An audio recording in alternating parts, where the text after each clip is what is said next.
Acting DHS Secretary Chad Wolf is ordering the Office of Intelligence and Analysis. This is the intel agency within DHS to stop collecting intel on journalists, which is something that they shouldn't have been doing in the first place. And luckily, even Chad Wolf, the very Chad Wolf who thinks it's totally okay for federal agents to crack skulls in Portland, has realized that maybe we shouldn't be collecting intel on these journalists. So as the Washington Post reports, over the past week, the department's Office of Intelligence and Analysis has disseminated 3 open source intelligence reports to federal law enforcement agencies and others, summarizing tweets written by 2 journalists, Mike Baker from the New York Times and Benjamin Witz, the editor-in-chief of the blog Lawfare, and noting they had published leaked, unclassified documents about DHS operations in Portland. The intelligence reports obtained by the Washington Post include written descriptions and images of tweets and the number of times they had been liked or retweeted by others. So Nando, the leaked documents seem to have embarrassed these individuals, and to be fair, it's not just the journalists who are publishing information about them that makes them look embarrassing. They've also been clowned on by other intelligence agencies. So it really does show their shortcomings, and I think that's part of the reason why they decided to start tracking journalists the way that they have. So, for instance, a memo by the department's top intelligence official, which was tweeted by the editor of Lawfare, says personnel relied on FinTel, which is an acronym for financial intelligence as well as finished intelligence, baseball cards of arrested protesters who try to understand their motivations and plans. Historically, military and intelligence officials have used such cards for biographical dossiers of suspected terrorists, including those targeted in lethal drone strikes. Also, what we learned through these leaks was that they had no idea what the protests were even about.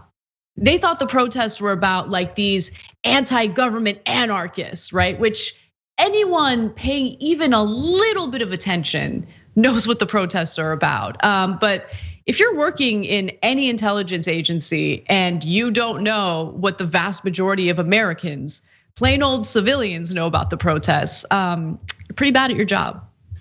Yeah, it's funny. There was like a funny little anecdote of this overall horrifying story, but just because the definition of our time is horrifying stuff mixed with incompetence. And there was just this like anecdote of that this intelligence agency is like laughed at by the FBI and the CIA.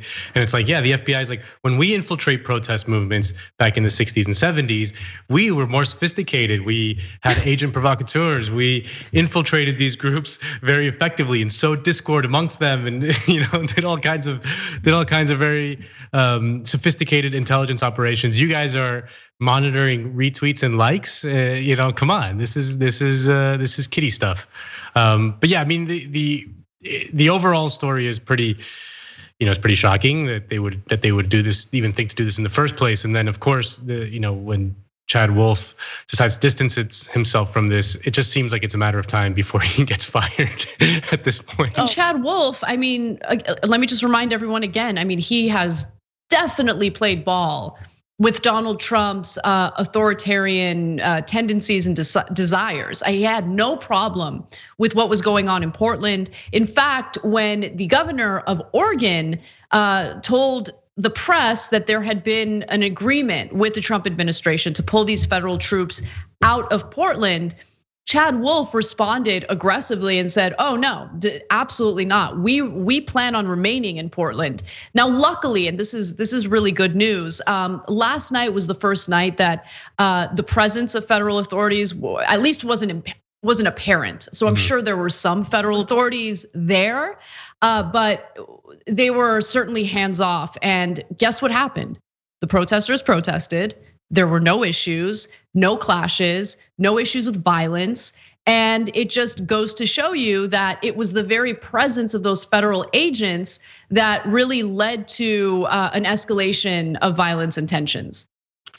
Yeah, I mean, and that seems like a deliberate tactic throughout all of these uprisings, whether it's by local cops. I mean, this is obviously the federal involvement is just a massive escalation that is completely just so unwarranted, like so obviously unwarranted that it radicalized these kind of Portland craft beer moms.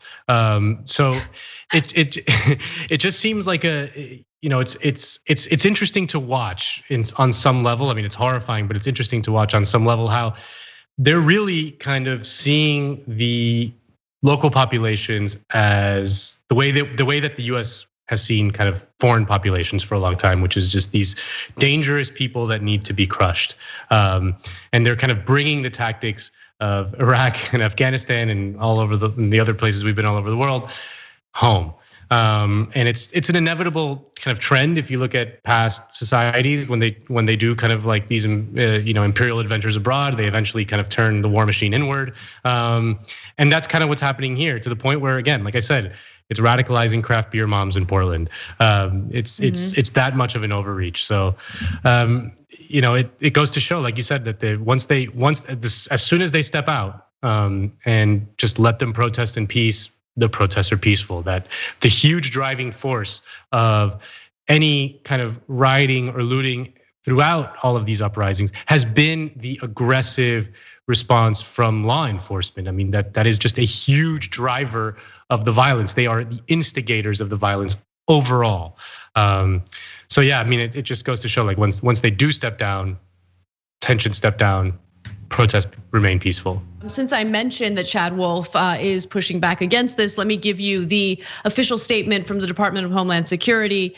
So they write that upon learning about the practice, meaning, tracking journalists, Acting Secretary Wolf directed the Department of Homeland Security Intelligence and Analysis Directorate to immediately discontinue collecting information involving members of the press. In no way does the acting secretary condone this practice, and he has immediately ordered an inquiry into the matter. The acting secretary is committed to ensuring that all DHS personnel uphold the practices of professionalism, impartiality, and respect for civil rights and civil liberties, particularly as it relates to the exercise of First Amendment rights. So that very last graphic that I read to you, that very last portion of the statement is just a flat lie, and we know that. So they might be pushing back against the idea of tracking journalists, and I think part of the reason why is because the federal government wants to ensure that they have journalists in their back pocket, right? If you're tracking journalists, you're losing a potential ally when it comes to certain narratives that you want to put out there. As we learned from so many stories, but more recently with the coverage of Russia supposedly supplying aid to the Taliban to fight American soldiers, a lot of journalists can really serve as stenographers, right? You can just go to a journalist and be like, hey, yo, I got a leak for you. And they'll just repeat the leak as if they did some sort of investigative report. I believe that they want to keep that kind of tactic in their back pocket. But when it comes to actual civil liberties for the average American, the average protester who's out there speaking out and speaking truth against power, well, there are no protections of civil liberties. We've seen what the federal agents have done, what they're capable of, and how the federal government has completely supported those actions. Thanks for watching The Young Turks, really appreciate it. Another way to show support is through YouTube memberships. You'll get to interact with us more. There's live chat emojis, badges. You've got emojis of me, Anna, John, JR. So those are super fun. But you also get playback of our exclusive member-only shows and specials right after they air. So all of that, all you gotta do is click that join button right underneath the video. Thank you.